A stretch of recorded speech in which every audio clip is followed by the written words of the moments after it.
Hello everybody, welcome back to my channel, Getting to Know My Father. Thanks everybody for tuning in, and for those who are new, welcome.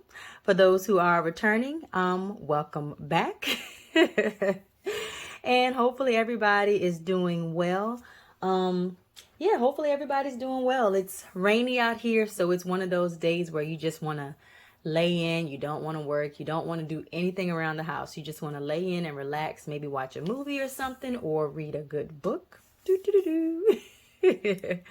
But yes, that's it, you guys. I hope everybody has been doing good since the last time we read the Bible together.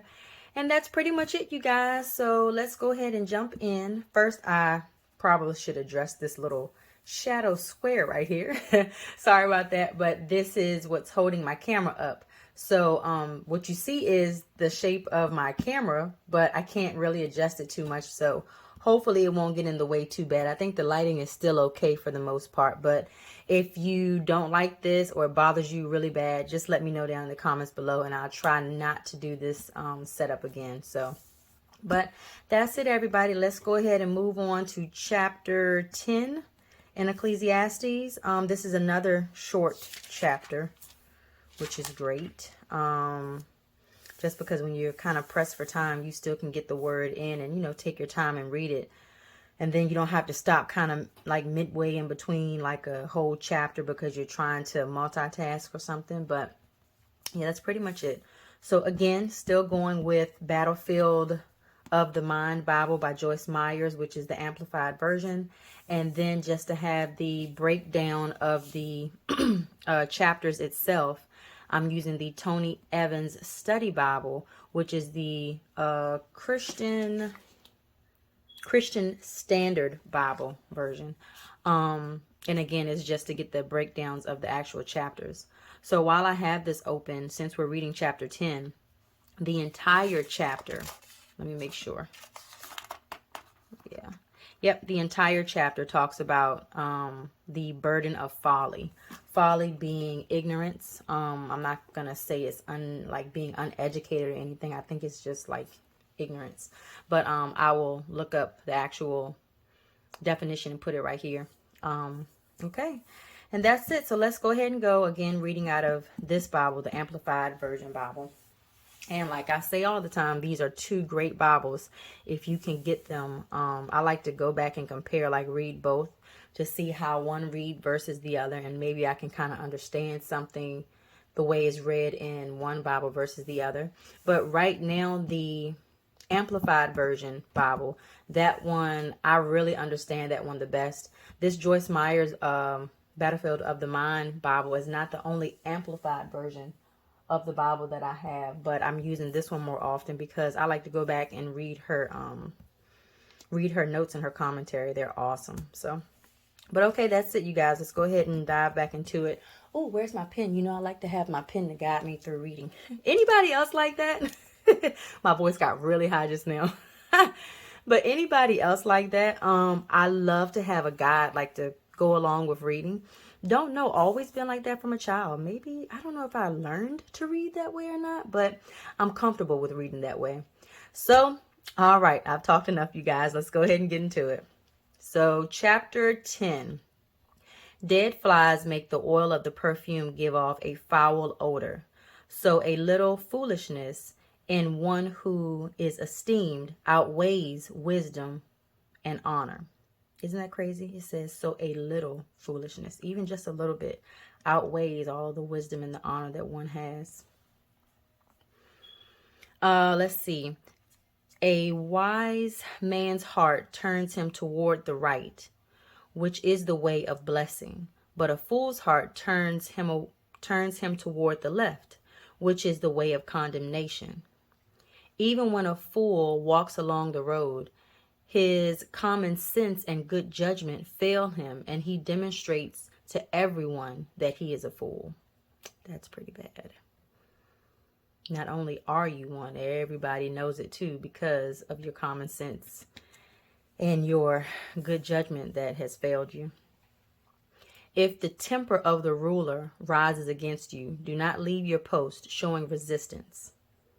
because composure and calmness prevent great offenses. That's a really good one. Composure and calmness prevent great offenses. You know, think about it. How many times would that have helped me out in life? Just being calm, you know, just composing myself and just being calm, even though it's total chaos around me, or I'm in a situation that I've been wronged, or my feelings are extremely hurt, or just in danger, period. You know, they tell you to keep your composure and your calmness, and it can, you know, help you out a lot. There is an evil I have seen under the sun, like an error which precedes the ruler.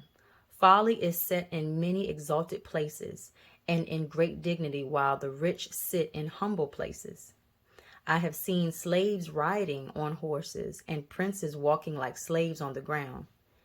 He who digs a pit for others may fall into it, and a serpent may bite him who breaks through a stone wall. He who quarrels, yeah,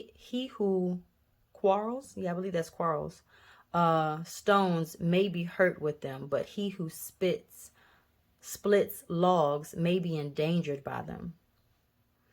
If the axe is dull and he does not sharpen its edge, then he must exert more strength, but wisdom to sharpen the axe helps him succeed with less effort.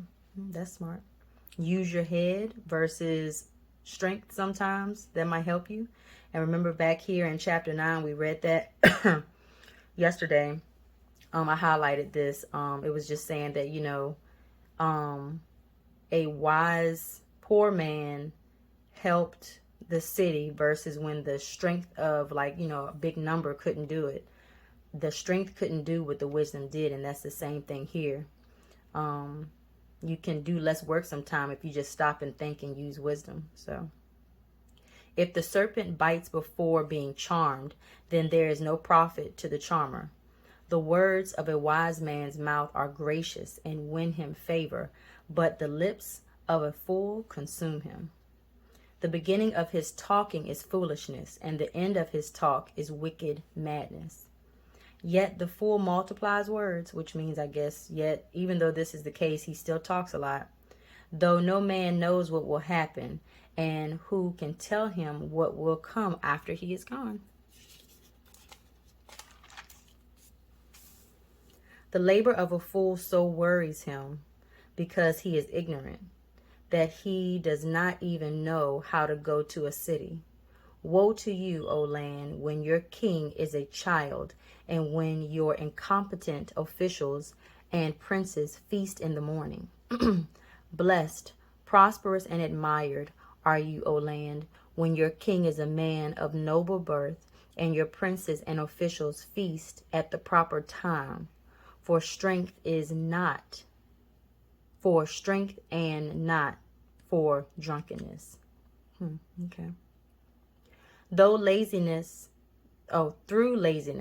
the rafters of state affairs decay and the roof sags, and through idleness, the roof of the house leaks. The officials make a feast for enjoyment instead of repairing what is broken, and serve wine to make life merry, and money is the answer to everything. Moreover, do not curse the king even in your bedroom, and in your sleeping rooms do not curse the rich, for a bird of the air will carry the sound, and a winged creature will make the matter known. So pretty much don't even talk about people when you think nobody's listening, because I guess somebody's always listening, or some kind of way will always get back to somebody. So yeah, that's pretty much it. I'm going to go back and read this again because I think that was a really good one. I'm just really trying to still understand the meaning of it. It's like, for some reason, it's kind of like sticking out to me, like, you know, I need to read this again. So that's what I'm going to do. And again, this is just some notes that I took on Joyce Meyer's, her notes. Again, you guys, if you don't have this Bible, I really suggest getting it because these notes are awesome. Like, for real, I can't remember, but I'll probably go back and read this. There may be some type of, like, mentioning of something here that I was, you know, kind of questioning, but wanted to go back and read again. So yes, that's it. And again, everybody, we read chapter 10. And again, the whole meaning of chapter 10 talks about the burden of ignorance, you know, how that can really affect you in a negative way. So yes, that is it, you guys. The next time we meet, we're going to be doing chapter 11. Yay! Woohoo! And then 12 is it. So who knows if I can read fast enough, and not only read fast enough, but read and comprehend pretty much a good majority of, you know, what I'm reading. I may go ahead and do these 2 chapters in one video. It's just that even though I'm reading pretty fast, I still like to kind of understand some things, because I still go back and read and study really well, like, you know, make all my notes and stuff that I don't make videos for. But I would still like to really understand it a little bit more than just straight reading through it, just to read it. But I want to get some understanding out of it. So yes, you guys, that is it. So let's see, you guys, kind of lost my train of thought there. But yeah, that's it, you guys. Let me know if you would like to see if we could do it, you know, 11 and 12 in one video, or just go ahead and stick to just the one chapter, because I'm trying not to make my videos really long.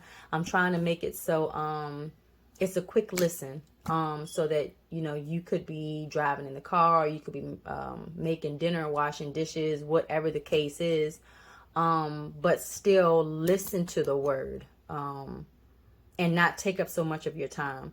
Because sometimes if it takes too long, I know with me, my thought process, I mean, my retention process, I guess, my retention is not long enough. I'm going to zone out.